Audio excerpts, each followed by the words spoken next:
First, I'll say welcome to KGUN-9 and to Tucson. I know you got a busy day today. Tell me exactly what you're doing today. Well, we're doing some media events like this. We're going out to Davis Mountain, going to a charter school, having a little ice cream social with our volunteers, and some other stops along the way. It's always fun, and it's always enjoyable to be campaigning around Pima County. Tell me about your sixth time you've run for this office. Does it get tiring? Does it reinvigorate you when you campaign? What's it like? It's reinvigorating. You get to travel all over the state, and there's no more beautiful state in the world. Last few days I was up at the Grand Canyon and Prescott, and one of my favorite places, by the way, is Bisbee. I love to go there. Jerome. It's very invigorating, and if you don't enjoy it, you shouldn't be in the game. What's this year's campaigning been like? You've got a pretty strong challenge, obviously, not only in the primary, but in the general election. What's it been like? Things are going very well. I'm very confident in our polling numbers, and I can tell after these years the reaction of people. But there's a lot of turbulence out there, to say the least, and so anybody who is running for office, much less re-election, can't take anything for granted.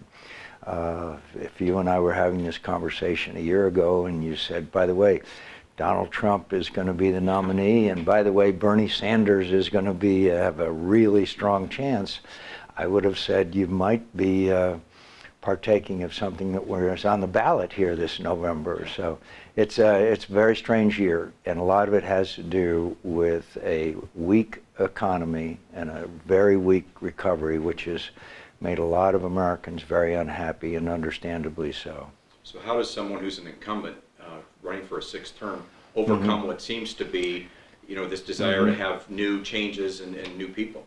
First of all, on my record. Second of all, national security. The United States is under greater attack than it's been in 70 years. We've had attacks in San Bernardino, in Orlando, and our Director of National Intelligence has said there will be more attacks. I'm the chairman of the Armed Services Committee.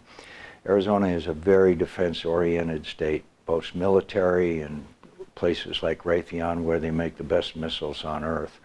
So that, and also what I've done for Arizona here in Tucson, small item, but a big item, realignment of the road so that Tucson International can have an additional runway and Raytheon can expand, so they don't send their business to Alabama, that it stays here in Tucson. A fish hatchery in Mojave County, the mine in Superior, that I can and have done and will do a great deal for the state. You mentioned national defense and the international terrorism that's now hitting home, real close to home in some cases. The Republicans' criticism of the Democratic National Convention right now is they're not bringing that up. They're not really bringing it up much at all, ISIS or the international terrorism. Have you been watching the convention, and what have your thoughts of the Democratic Convention? I haven't been watching much, but I know that the one word that is absent from all of their speeches and demonstrations is ISIS. Here we have attacks on the United States of America, an evil that is metastasizing, a direct threat to the citizens of this country whose lives have already been taken, and they're not even mentioning ISIS. I think it's not only incredible, but it's insulting to the American people. When you look at polling data, the economy and terrorism and national security are the top priorities of the American people, and they aren't even talking about it. And why aren't they talking about it? Because they aren't doing anything about it. Is that something that you look at and say that's where Hillary Clinton is maybe vulnerable as far as this fall? Oh, I think she's vulnerable. What happened to Secretary of State? Nothing. Remember the reset that she was going to have with the Russians? Now Vladimir Putin has dismembered Ukraine, is now slaughtering people in Syria, and obviously is acting with the utmost belligerence. So someone is going to have to explain to the American people what she did as Secretary of State besides travel a lot at taxpayers' expense. What was your reaction when the FBI director laid out the case against Hillary Clinton with the emails and then said that no prosecutor would prosecute that? Well, I used to have a lot of respect for the director of the FBI, but what he basically said was there's a double standard in America. If you're an ordinary citizen, or even not so much an ordinary, General Petraeus is a good example. He was convicted of a misdemeanor for doing less than what Hillary Clinton did. So now we have a standard of requirements for security of classified material for one group of Americans, and then another standard for the person who's running for the nomination or is the nominee of the Democratic Party. That's not right. That's not what the Constitution is all about. Donald Trump is the Republican nominee. Donald Trump had some unflattering, unkind things to say about you a while back. You've obviously moved past that. How do you get past something like that in order to back the Republican nominee? Well, I said I would support the nominee of the party, but the point is that Donald Trump wasn't insulting me. I'm in the arena, but I know too many people who are held prisoner. I've been to a medal ceremony for an individual up in Phoenix that was in a German prison camp and weighed 110 pounds when he was released. I got medals for him. It's unacceptable for him to disparage people who in combat were taken prisoner. And that's something that I have steadfastly said Donald Trump is wrong. And he is wrong on the issue of torture as well. And he is wrong, and I have disagreed with him. But yet you will well, I have disagreements with him. I have far more disagreements with Hillary Clinton. We are in a period of vulnerability, the United States of America, national security-wise, that we haven't been in 70 years. We haven't had attacks on the United States of America since 1941. And I have to work with whoever is president, and I believe that that is my obligation, particularly as chairman of the Senate Armed Services Committee. One more question about Donald Trump, and we'll move on.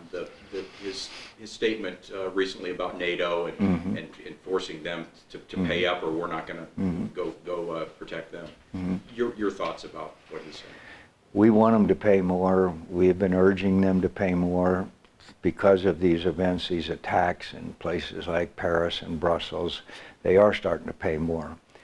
But what Mr. Trump doesn't understand is that after we were attacked at 9/11, United States, our NATO allies joined with us and went to Afghanistan.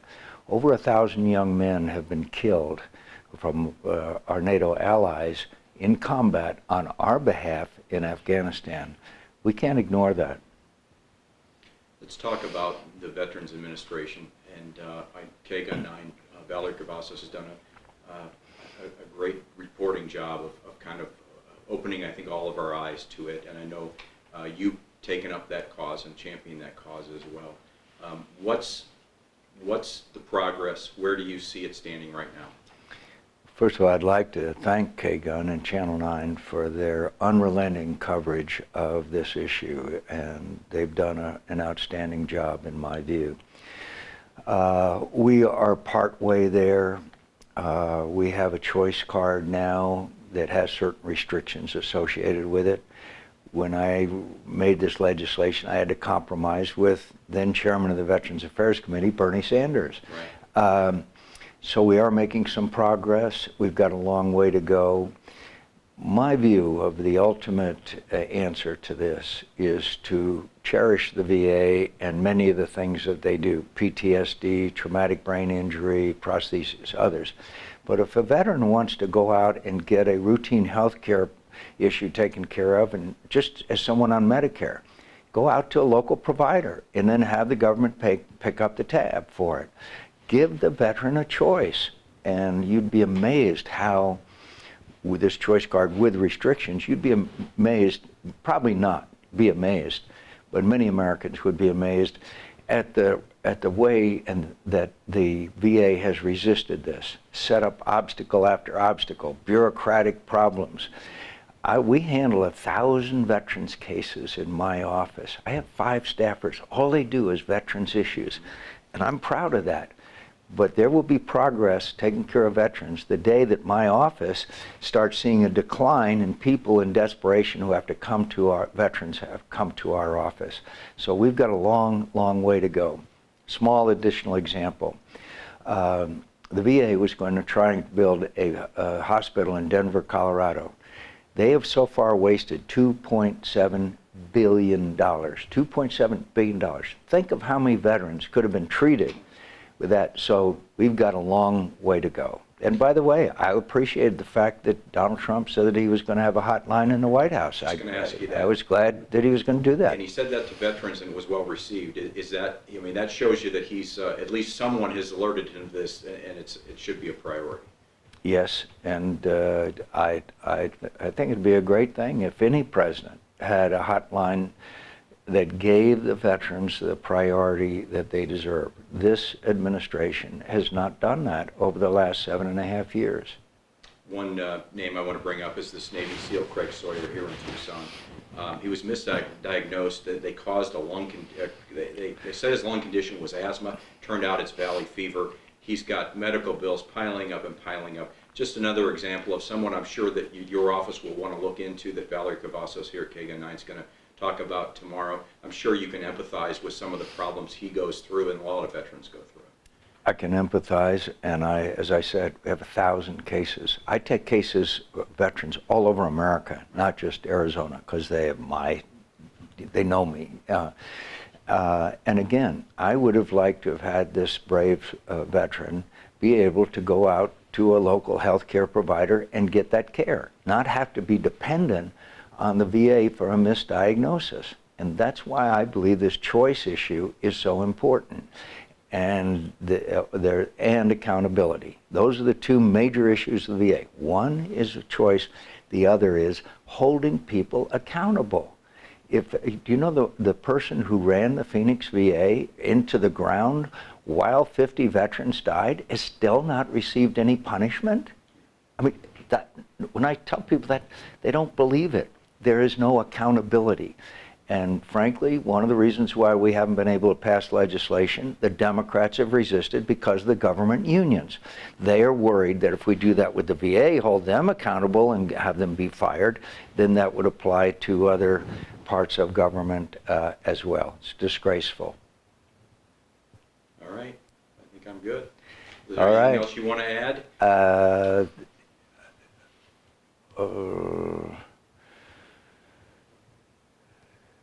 No, the only thing I might want to add is I'm very proud that we continue to have the A-10 at Davis-Monthan. The Air Force tried to retire the A-10.